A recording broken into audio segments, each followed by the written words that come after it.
नमस्कार, बहुत स्वागत है आपका।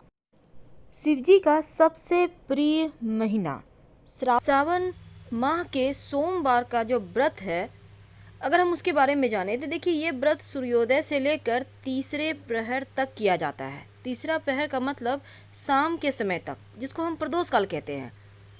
शिवलिंग पर जल से अभिषेक करना सबसे श्रेष्ठ उत्तम फलदायी माना जाता है। और सावन माह के सोमवार का व्रत रखने वाला व्यक्ति जल्दी उठ जाए, पूरे घर की साफ सफाई करके स्नान करके भगवान शिव के आप चाहें तो मंदिर जा सकते हैं या फिर अपने घर में ही बैठकर पूजा करें। व्रत का संकल्प लें और शिव जी के साथ माँ पार्वती की भी पूजा करें। पूजन सामग्री में जल, दूध, दही, चीनी, घी, शहद, पंचामृत, मोली, वस्त्र, जनेऊ, चंदन, रोली, चावल, पुष्प, बेलपत्र, भांग, आक धतूरा, कमल, कमलगट्टा, प्रसाद, पान सुपारी, लौंग, इलायची, मेवा और इसके साथ दक्षिणा जरूर चढ़ाया जाता है। इतनी सारी सामग्री नहीं भी हो तो कम से कम एक बेलपत्र हो जाए और एक लोटा जल तो वही काफ़ी है।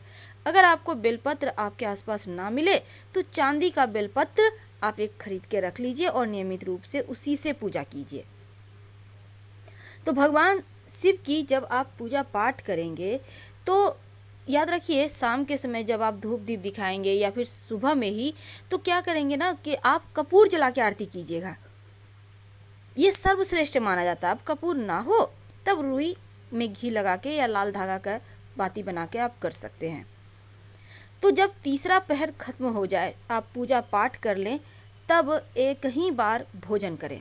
भोजन क्या करेंगे? देखिए, सबसे पहली बात आपको बता दें कि इस दिन सबसे ज़्यादा आपको भगवान शिव के में रम के रहना है और उनके मंत्रों का जप खूब करना है। और भगवान शिव के ढेर सारे मंत्र हैं, लेकिन सबसे आसान मंत्र है नमः शिवाय। अगर आप खुद के लिए करना चाहते हैं तो नमः शिवाय का जप करें, और अगर अपने परिवार के लिए, अपनों के लिए या किसी और के लिए करना चाहते हैं तो ओम नमः शिवाय का जप करें। अगर शत्रु विरोधी ज़्यादा परेशान करे, जीवन में ज़्यादा कष्ट हो, तो मंत्र बोलिएगा नमो नीलकंठाय, नमो नीलकंठाय। और शिव जी का वैसे तो बहुत सारे मंत्र हैं, उसमें आप अगर आपको स्वास्थ्य संबंधी परेशानी है तो फिर आप महामृत्युंजय मंत्र जप कर सकते हैं। ओम त्र्यंबकम यजामहे सुगंधिम पुष्टिवर्धनम उर्वारुकमिव बंधनान मृत्युर्मुक्षयमामृतात्। तो इस तरह से आप कोई भी मंत्र उनको मनाने के लिए जप कर सकते हैं। शिव जी सावन के व्रत में क्या खाएं? देखिए, कुछ लोग श्रावण के व्रत में मीठा खाते हैं, कुछ लोग नमकीन चीज़ भी खा लेते हैं शाम के समय। अगर आप नमकीन भी खाते हैं तो इस बात का ध्यान रखिए कि जैसे चावल मत खाइए, आप सेंधा नमक का प्रयोग करें, और ये खाना सरसों के तेल में कम से कम मत ही बनाइए तो बढ़िया है, यानी घी में पूर्णतया सात्विक भोजन बनाइए। अब जैसे कि इसमें आप आलू खा सकते हैं, कद्दू खा सकते हैं, आप इस दिन साबूदाना खा सकते हैं, और सिंघाड़े का आटा होता है उसको भी आप यूज कर सकते हैं।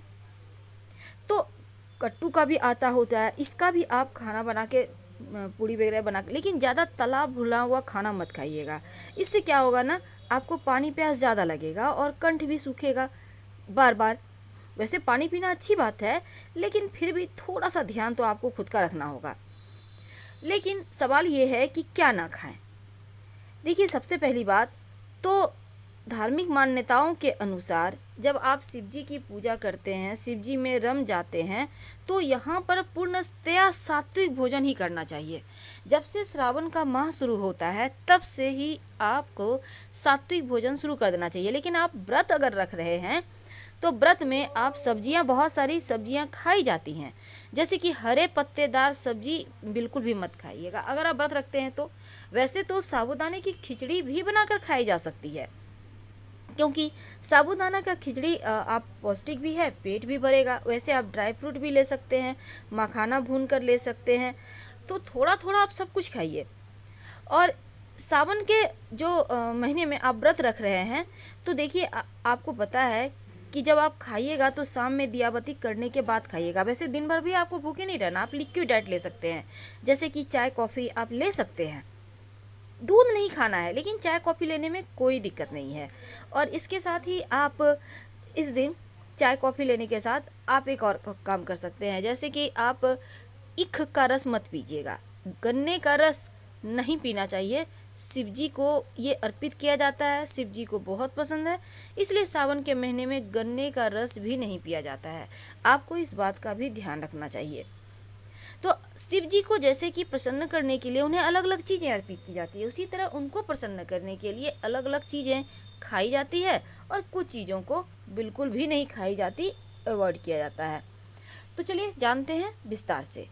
देखिए, धार्मिक मान्यता कहता है कि शिव जी की पूजा में अगर आप पुण्यतया शिव में रम जाते हैं, शिव जी को मनाते हैं, तो जीवन के सारे कष्ट ही मिट जाते हैं।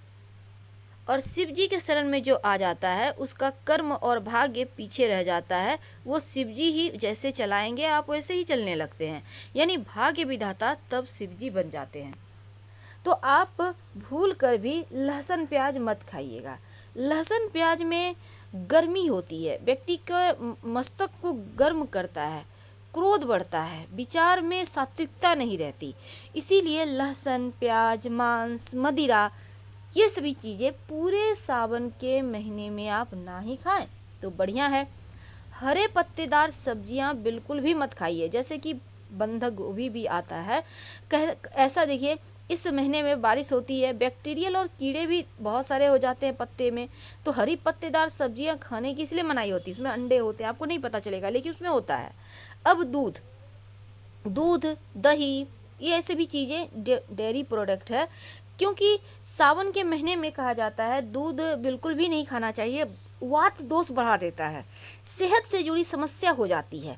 तो इन चीज़ों को भगवान को अर्पित करें, लेकिन इनका सेवन ना करें। आपके घर में छोटे बच्चे भी हैं तो थोड़ा कम इस समय दूध दीजिए।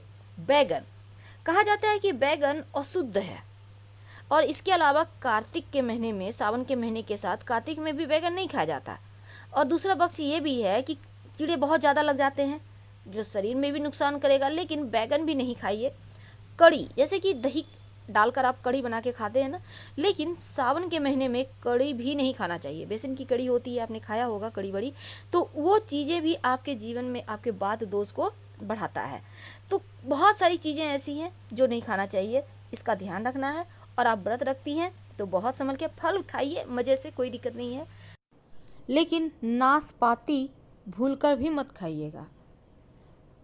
हम आपसे विदा लेते हैं। जानकारी अच्छी लगे तब लाइक कर सब्सक्राइब करें, अपनों से शेयर करें। हर हर महादेव। धन्यवाद।